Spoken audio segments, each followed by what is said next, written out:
মুর্শিদাবাদের পর মালদা, ফের বাংলার পরিযায়ী শ্রমিকের মৃত্যু। চেন্নাইয়ে রেল লাইনের পাশ থেকে শ্রমিকের পচা গলা দেহ উদ্ধার। ৮ দিন ধরে নিখোঁজ ছিলেন ওই শ্রমিক। রেল লাইনের ধারে জঙ্গল থেকে উদ্ধার ক্ষতবিক্ষত দেহ। খুন করা হয়েছে অনুমান পরিবারের। পরিবার সূত্রে খবর, একমাত্র রোজগেরে ছিলেন আলমগীর আলম নামে 29 বছর বয়সী ওই যুবক। বাড়ি মালদার হরিশ্চন্দ্রপুরের মশালদাহ বাজারে। 2 নাবালক সন্তানকে নিয়ে মাথায় হাত অসহায় স্ত্রীর। 9 দিন আগে আরেকটি কাজের জন্য হায়দ্রাবাদ যাওয়ার কথা ছিল তার। ট্রেনে ওঠার আগে স্ত্রীর সঙ্গে ফোনে কথাও বলেন, কিন্তু তারপর থেকে তার আর কোনো খোঁজ নেই, পাওয়া যাচ্ছিল না ফোনেও। আশেপাশে থাকা তার সহকর্মীরা স্থানীয় থানাতেও জানান। ওখান থেকে পেমেন্ট নিয়ে এনেছে ঠিকাদারের কাছ থেকে, যে অন্য হায়দ্রাবাদ যাচ্ছিল। আমার সাথে 5টার আগে ফোন করেছিল, 4:45টার সময় কথা বলেছি যে ওখানে গেলাম।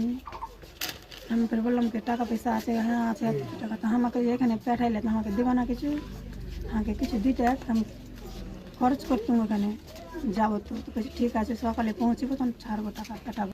ট্রেনে ওঠার কথা হয়নি, এদিক থেকে ফোন রিসিভ করে না। ঋণ হয়েছে, ফোন রিসিভ।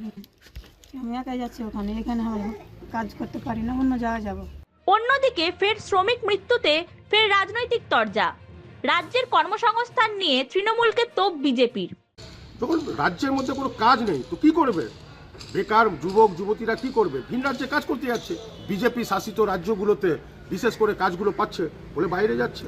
বাইরে গিয়ে যদি এই রাজ্যে যদি কাজ না থাকে তাহলে বাইরে স্বাভাবিকভাবে যাবে। এখন খুন হয়েছে কি খুন হয়নি তো সেটা ওখানকার পুলিশ তদন্ত করে দেখবে। এখানকার যারা অভিভাবক আছেন পরিযায়ী শ্রমিকের, সেখানটায় গিয়ে কেস করতে হবে, মোকদ্দমা করতে হবে, তারপর দুধ জল হবে। পাল্টা বিজেপিকে কাঠগড়ায় তুলছে তৃণমূল। শুনুন, প্রথমে তো বলবো আমি 100 দিনের কাজ বন্ধ করে শ্রমিকদের বিপাকে ফেলেছে বিজেপির সরকারই। আমাদের যদি 100 দিনের কাজ চালু থাকতো তাহলে এই শ্রমিকরা বাংলা ছেড়ে ওই ভিন রাজ্যে যেত না। আর যারা আমি যে দেখতে পাচ্ছি বাংলার পরিযায়ী শ্রমিকরা যারা অন্যান্য রাজ্যে গিয়ে বিজেপি শাসিত রাজ্য গিয়ে যারা কাজের জন্য যাচ্ছে তাদের নির্যাতন করছে বিজেপির সরকারই।